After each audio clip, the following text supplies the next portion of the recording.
पिछला वीडियो जो भी हम लोग एक सीरीज स्टार्ट किया गया था डिफरेंशियल कैलकुलस का, उसमें पहला था लिमिट फंक्शन, दूसरा कंटिन्यूटी बात किया गया था और तीसरा हम लोग देखे थे एलिमेंट्री डिफरेंशिएशन के पार्ट 1 और पार्ट 2।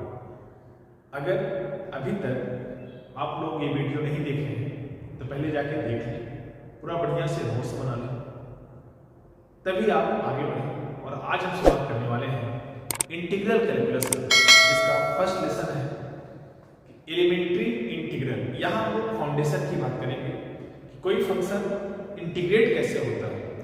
इंटीग्रेशन को बढ़िया से समझने के लिए पहले आपको एलिमेंट्री डिफरेंशिएशन का जो भी लेक्चर, जो भी वीडियो इस पर अपलोड किए हैं, वो आपके लिए इंपॉर्टेंट है, पहले वो समझ लीजिए।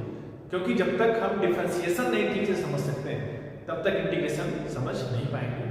तो जो भी स्टूडेंट अभी ठीक से नहीं देखे वीडियो, पूरा जाके देखें और फिर इस लेसन पे आगे बढ़ेंगे। चलिए हम शुरुआत करते हैं एलिमेंट्री इंटीग्रेशन का। इसमें डेफिनेशन की बात कर रहे हैं कि d by D x g x equal to f of x. D by D x का मतलब होता है कि जी एक्स को एक्स के रिस्पेक्ट में डिफरेंशिएट कर रहे हैं तो फंक्शन कितना हो रहा है, एफ ऑफ एक्स हो रहा है। जैसे आपसे कहा जाए कि d by D x sine x, d by D x sine x का जो अवकलन होगा, डिफरेंशिएशन होगा, वो कितना आएगा, cos x हो जाएगा। ठीक है, इसमें cos x फंक्शन कौन सा, एफ ऑफ एक्स का, और gx कौन सा, sin x का। मतलब डिफरेंशिएशन होने के बाद भी फंक्शन किसमें मिलेगा, आपको x में मिलेगा। अब इसी को आगे बढ़ाते हैं, अगर हम लोग इसी का उल्टा होता है, रिवर्स कंडीशन, ठीक है, integration f of x into dx equal to हो जाएगा gx प्लस c, यानी जो इसका रिजल्ट आ रहा है, मतलब डिफरेंशिएशन करने के बाद एफ ऑफ एक्स होगा। अब एफ ऑफ एक्स को हम लोग इंटीग्रेट करते हैं, इसके रिस्पेक्ट में ध्यान देना इस चीज के लिए, ये नोटिस करो आपको dx है, मतलब x के रिस्पेक्ट में डिफरेंशिएट किया जा रहा है फंक्शन को, तो gx plus c, where c is the arbitrary constant है। इसको हम लोग अपनी स्वेच्छा से लेते हैं, आर्बिट्ररी की हिंदी होती है स्वेच्छा, अपने इच्छा के अनुसार लिया जाता है। अब एक प्रश्न यहाँ पे आता है कि हम लोग इंटीग्रेशन करने के बाद क्या c को जोड़ना जरूरी है। चलिए इसको हम लोग वेरीफाई करते हैं, क्योंकि मैथमेटिक्स में हर एक बात को प्रूफ किया जाता है कि क्यों जोड़ना जरूरी है, और हम लोग इंटीग्रेशन करने के बाद प्लस c क्यों ऐड किया जाता है। इसको एक एग्जांपल के माध्यम से देखते हैं। मान लीजिए कोई फंक्शन आपको दिया गया है कि d by D x x square plus 1, x square plus 1 को अवकलन करना है, इसका अवकलन एक्स के रिस्पेक्ट में करना है, तो आंसर कितना हो जाएगा, 2x। फार्मूला कॉपी करिए ऊपर, दिस इंप्लाइज दैट इंटीग्रेशन किसका 2x इनटू dx। अब ये कितना मिलना चाहिए, gx है ना, तो gx कितना है, x स्क्वायर प्लस 1। हम c अभी ऐड नहीं करेंगे, ध्यान दीजिए। दूसरा देखते हैं D by D x of x square plus 2 this equal to a भी इसका कितना होगा, 2x होगा। हम सभी लोग जानते हैं कि 1 का जो डिफरेंशिएशन होता है, 1 मतलब कांस्टेंट है, वो 0 है। ऐसे 2 भी क्या है, कांस्टेंट है, ये भी 0 हो जाएगा। This implies that integration 2x into dx equal to x square plus 2। ये इक्वेशन फर्स्ट मान लें और ये इक्वेशन सेकंड। सभी स्टूडेंट ध्यान दीजिएगा कि x स्क्वायर प्लस 1 है, x स्क्वायर प्लस 2 है। इक्वेशन 1 इक्वेशन 2 का लेफ्ट हैंड साइड देखें, अगर लेफ्ट हैंड साइड इक्वल है तो राइट हैंड साइड भी क्या होगा, इक्वल होगा। मैथमेटिक्स करता है, अगर लेफ्ट हैंड साइड इक्वल है तो राइट हैंड साइड भी इक्वल हो, यानी from 1 and 2, from first and second we have, यहां से आपको क्या मिलेगा, x square plus 1 is equal to x square plus 2। X square से एक्स स्क्वायर कैंसिल हो जाएगा, this implies that 1 is equal to 2। Okay, ये क्योस हो गया, 1 2 के बराबर कैसे हो सकता है, ये विकल्प आ गया, अब इसी एरर नहीं कहा जाएगा, बहुत भयानक एरर है। इस एरर को दूर करने के लिए अगर आप लोग इंटीग्रेशन करने के बाद दो कांस्टेंट जोड़ देते हैं, जैसे integration 2x into dx is equal to x square plus 1 और प्लस c1 कर दे रहे हैं, ये इक्वेशन फर्स्ट बना ले रहे हैं। फिर 2x into dx equal to हो जाएगा x स्क्वायर प्लस 2 और प्लस दूसरा कांस्टेंट c2 के। अब देखो c1 और c2, well c1 and c2 are the arbitrary constant, तो 1 और 2 का लेफ्ट हैंड साइड इक्वल है तो राइट हैंड साइड भी इक्वल होगा। From same condition first and second we have x square plus 1 plus c1 is equal to x square plus 2 plus c2। अब यहां पे देखिएगा x स्क्वायर से x square cancel हो गया, 1 c2 को लेफ्ट में लेंगे यानी c1 minus c2 equal to 2 minus 1 equal to 1, या फिर c1 minus c2 equal to 1। ये पॉसिबल है क्योंकि c1 क्या चीज है, आर्बिट्री नंबर, अपने अनुसार आप लिए हैं, यानी दो आर्बिट्री नंबर का सब्ट्रैक्शन जो होगा 1 हो सकता है। जैसे 3 माइनस 2 करेंगे तो 1 आ जाएगा, पॉसिबिलिटी है यहां पे हो सकता है। इसीलिए इस महा एरर जो विप्लव कहा जाए अभ्यास करते हैं इसमें, इसको दूर करने के लिए हम लोग क्या कर रहे हैं, c1 और c2 को ऐड किया जाता है। तो सभी स्टूडेंट इस चीज को बढ़िया से समझ लेंगे कि हम लोग इंटीग्रेशन करने के बाद c को क्यों ऐड करते हैं। ओके, चलिए अब शुरू करते हैं इसके आगे कि किसी फंक्शन का हम लोग किस तरह से इंटीग्रेशन करते हैं।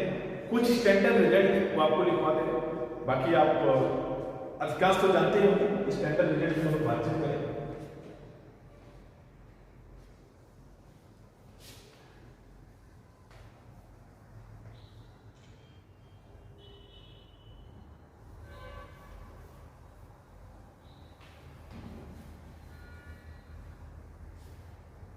फर्स्ट रिजल्ट इज पहला result integration xn into dx, ये हो जाता है x n plus 1 upon n plus 1 और प्लस कांस्टेंट किसको जोड़ेंगे, c को। ऐसे दूसरा integration 1 upon x into dx is equal to log x plus c। Third integration e power x into dx, और e पावर x का integration भी same होता है और डिफरेंशिएशन भी सेम होता है प्लस c। चौथा इंटीग्रेशन आपका sin x into dx ये हो जाएगा minus cos x plus c। पांचवा इंटीग्रेशन आपका cos x into dx ये इक्वल टू हो जाएगा sin x plus c। 6 integration आपका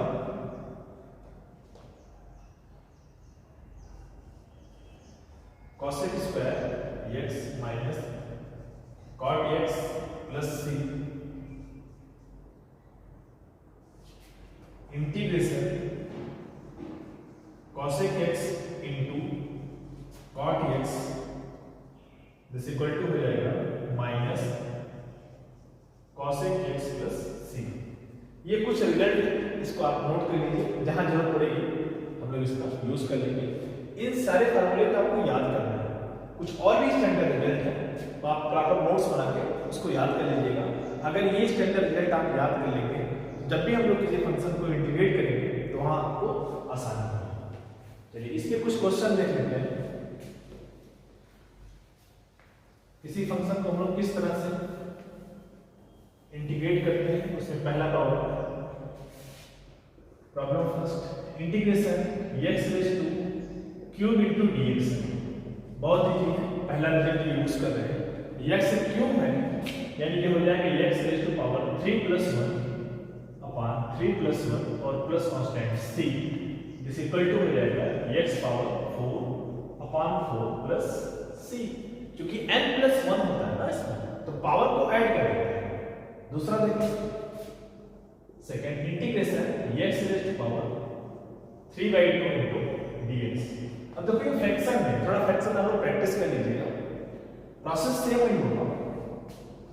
दिस इक्वल टू हो जाएगा x raise to power 3/2 plus 1 upon 3/2 plus 1 plus c this equal to 3/2 plus 1 को जब ऐड करेंगे x raise to power 5/2 upon 5/2 और plus c this equal to 5/2 को convert करें तो ये 2 पहुंच जाएगा न्यूमरेटर के पास, यानी 2/5 x raise to power 5/2 plus c।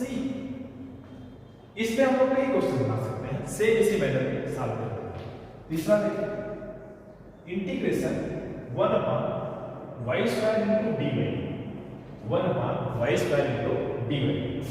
y square denominator के पास है, अगर इसको हम लोग न्यूमरेटर के पास ले जाएंगे तो ये प्लस है तो माइनस हो जाएगा, ठीक है। यहाँ integration y raise to power -2 into dy same formula use करेंगे, y raise to power -2 plus 1 upon -2 plus 1 plus c y raise to power -2 यानी हो जाएगा y पावर -1। यहां से देखिएगा -2 plus 1 कितना हो जाएगा -1 अपॉन -2 plus 1, ये कितना हो जाएगा -1। एक चीज और नोट करिएगा आप लोग, जो इसके पावर में हो रहा है ना वही डिनोमिनेटर में भी हो रहा है, तो केवल एक जगह सॉल्व करिए, जितना डिनोमिनेटर में आ रहा है तुरंत लाके उसको जो यहाँ पे पावर में जितना आ रहा है वो लाके यहाँ पे डिनोमिनेटर में लिख दीजिए और plus c is equal to y power -1 है, इसको पॉजिटिव किया गया और ये माइनस को तो ऊपर ले सकते हैं, यानी -1/y प्लस c ये आपका आंसर हो जाएगा। इस तरह क्वेश्चन पे प्रैक्टिस करिए और कुछ क्वेश्चन आपको दे रहे हैं इसमें लगाने के लिए। Integration x raise to power -5/8 into dx ये सॉल्व कर लिया। पांचवा integration x raise to power 3/5 into dx। Problem 6 integration 1/x² into dx। Problem 7 integration 1/t power 3/2 into dt। ये चार क्वेश्चन आपके लिए सेम इसी तरह से इसको सॉल्व करें और मुझे बताएं कि इसका आंसर कितना आ रहा है। इससे रिलेटेड कुछ क्वेश्चन और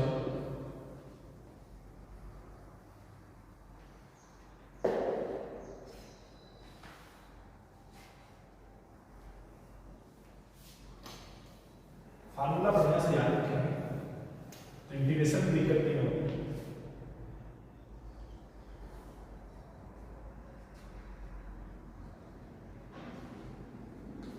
next problem integration 1/1 minus sin x into dx। बहुत ही खूबसूरत क्वेश्चन है।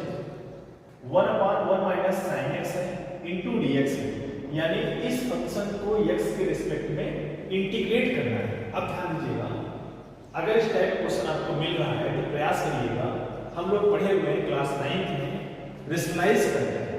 रेशनलाइज मतलब होता है परिमेयीकरण, मतलब डिनोमिनेटर का जो भी साइन है अगर माइनस है तो अपोजिट साइन से मल्टीप्लाई और डिवाइड करते हैं, और अगर माइनस है तो प्लस और प्लस है तो माइनस। चलिए शुरुआत करते हैं इसकी।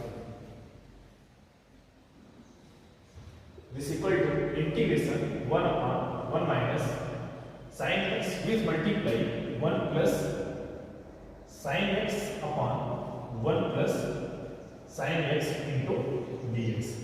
सभी लोग ध्यान देंगे, यहाँ माइनस था तो हम लोग माइनस प्लस और प्लस मल्टीप्लाई और डिवाइड करेंगे ना, इससे इसके वैल्यू पर कोई इफेक्ट नहीं पड़ेगा। Multiply this equal to integration 1 plus sin x upon a minus b। Formula देखिएगा a माइनस b और a प्लस b, ये हो जाएगा 1 square minus sine square x into dx। Side में कमा लिखें कि अगर a प्लस b है इंटू a माइनस b है, इस इक्वल टू हो जाता है a square minus b square, जिसे हम लोग वर्गांतर कहते हैं।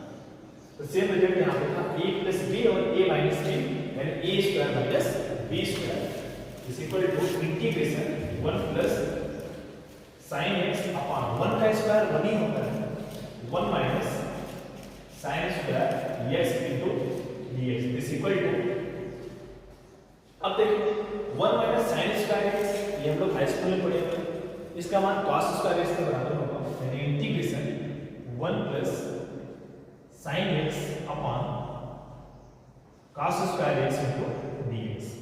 अब 1 plus sin x upon cos square x आ गया है, dx ये बताता है ना हमें x के रिस्पेक्ट में डिफरेंशिएट करना है। सभी स्टूडेंट इस बात का जरूर ध्यान देंगे, इंटीग्रेशन के बाद ये लिखना जरूरी है, अगर आप ये नहीं लिख रहे हैं तो आपका एरर ना हो, क्योंकि ये बताता है ना किसके रिस्पेक्ट में आप इंटीग्रेट कर रहे हैं। इंटीग्रेशन बहुत जरूरी है। अब इसको अलग अलग ब्रेक कर देते हैं, यानी 1 को 1 के साथ जैसे हम लोग कोई रिजल्ट को मान रहे हैं a प्लस बी अपॉन 2 है, इसको अलग अलग कर सकते हैं, a अपॉन 2 लिख सकते हैं और b अपॉन 2 सेम इसी मेथड पे इसको भी लिखते हैं, इज इक्वल टू मिलेगा integration 1 upon cos square x plus sin x upon cos square x ये हो गया इनटू dx। मतलब इसको इस फ्रैक्शन को इस तरह से हम लोग ब्रेक कर सकते हैं, और हम सभी जानते हैं कि cos का उल्टा sec होता है, उसको माइनस करके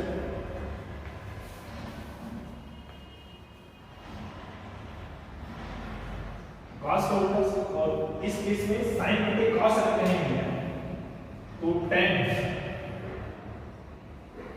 जो भी रिजल्ट है उसको कई बार लिखा करें, अपने आप को याद रखना है। This equal to integration cos का sec square x into dx से multiply plus integration sin x upon cos x into 1 upon cos x into dx। Integration of sec square x ये स्टैंडर्ड रिजल्ट है, integration of sec square x ये tan x के बराबर होता है, tan x हो गया पहला वाला, ये क्लियर हो गया। दूसरा देखिए sin बटे cos यानी plus integration of tan x into sec x और इनटू dx, यहां हो जाएगा tan x plus integration of tan x into sec x, ये sec x के बराबर हो जाता है sec x और प्लस cos tan, ये इसका आंसर है। तो पूरे क्वेश्चन को एक बार बढ़िया से समझ लीजिए कैसे हम इसको सॉल्व कर रहे हैं। इसी बेस पे दूसरा प्रॉब्लम है integration of 1 upon 1 plus cos x into dx, इसको भी आपको एकदम से इसी तरह से सॉल्व करें। Problem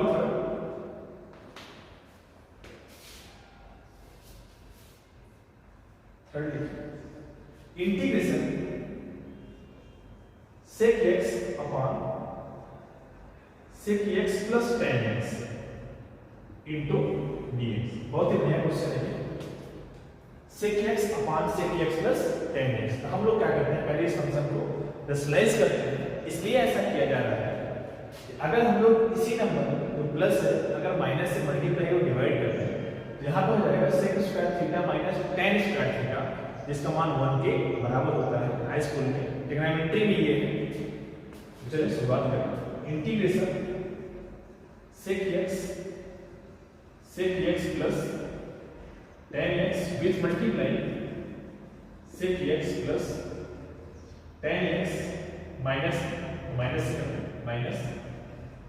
sec x minus tan x into dx, sec x upon sec x plus tan x है प्लस तो माइनस हम लोग मल्टीप्लाई और डिवाइड मल्टीप्लाई करें, this equal to integration sec x और बॉक्स में sec x minus tan x divide by a plus b और a minus b। अभी आपको पिछले क्वेश्चन बताया गया था कहीं भी अगर a प्लस b और a माइनस b है that is a square minus b square, यहां हो जाएगा sec square x minus tan square x into dx, और हम सभी जानते हैं इसका मान 1 के बराबर होगा, और sec x का मल्टीप्लाई पहले में और दूसरे में करें integration sec square x into dx और अलग अलग कर देना इसको minus integration sec x into tan x into dx। और हम सभी जानते हैं integration of the sec square x ये बराबर हो जाता है tan x minus sec x into tan x होता है और सेक एक्स से बराबर होता है ये हो जाएगा सेक एक्स और प्लस इंटीग्रेशन ऑफ है c। पैटर्न सेम होता है जैसे हम लोग वर्क करते हैं, लेकिन मैंने आपको अभी फिर बता रहा हूँ इस चीज के लिए जो स्टैंडर्ड रिजल्ट होते हैं उसको आप याद कर लें, क्योंकि अगर यहाँ पे हम लोग स्टैंडर्ड रिजल्ट नहीं पता है तो हम आगे क्वेश्चन नहीं लगा पाएंगे। तो जो भी स्टैंडर्ड रिजल्ट है 2-3 बार लिखे उसको तो ये याद कर लें। ये 3 क्वेश्चन बहुत ही बढ़िया है, इसको कई बार प्रैक्टिस करें आप और फिर देखें कि कहाँ आपको एरर हो रहा है, कहाँ आपको समझ में नहीं आ रहा, मुझे कमेंट करके बताएं, मैं आपको टॉपिक ले लूँ।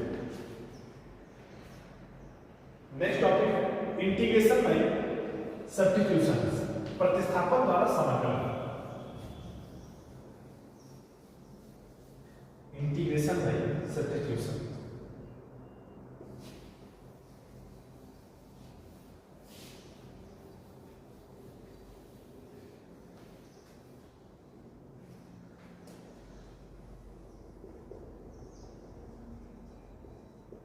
इंटीग्रेशन बाय सब्स्टिट्यूशन, प्रतिस्थापन द्वारा समाकलन। इसमें हम लोग ऐसा नंबर सेट करते हैं, ऐसे नंबर को सपोज करते हैं जिसका डिफरेंशिएशन उसके अगल बगल कहीं है, या तो न्यूमरेटर में होगा या तो डिनोमिनेटर। ऐसे नंबर को लोग सपोज कर लेते हैं और ये आपके एक्सपीरियंस पे डिपेंड करेगा कि आप कितने जल्दी क्वेश्चन को देखते ही समझ जा रहे हैं कि किसको हम लोग सपोज करेंगे कि इसका जो भी हम लोग सपोज करेंगे उसका डिफरेंशिएशन यहाँ पे अवेलेबल है, वो आपकी केवल प्रैक्टिस पर डिपेंड करेगा। तो चलिए पहला क्वेश्चन लेते हैं इसमें। Integration of the tan x into dx, integration of the tan x into dx है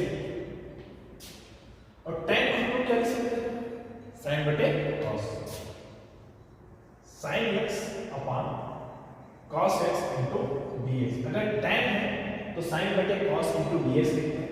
अब देखिए इसमें किसको हम लोग सपोज करें, अगर cos x को मानते हैं तो sin x यहाँ पे अवेलेबल है, तो चलिए cos x को मानते हैं, let cos x equal to t मानते हैं। अगर cos x equal to t है इसका differentiation part that is dt upon dx हो जाएगा sin माइनस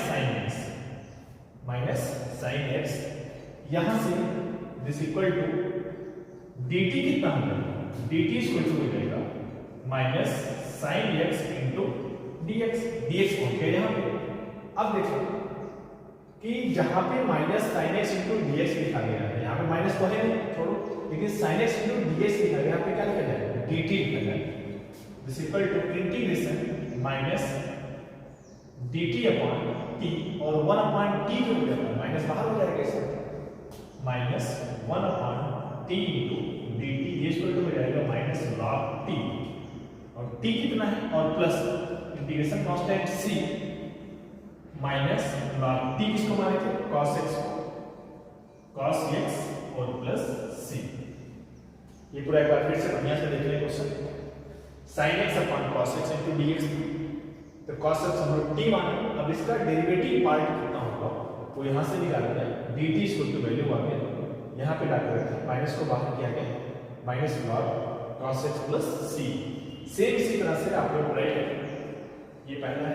दूसरा, अगर tan के स्थान पे cot x into dx कर दिया जाए वो कितना है आप करके बताएं इसको। तो आप सभी लोग यहां तक लगाएं tan x into dx और दूसरा था cot x into dx। इसका तीसरा और चौथा जो क्वेश्चन आएगा इंटीग्रेशन ऑफ sec x और चौथा है integration of cosec x into dx। इसके आगे 5-6 टॉपिक और हैं, वो आपको हम इसके नेक्स्ट पार्ट में लेके आएंगे। तब तक के लिए धन्यवाद।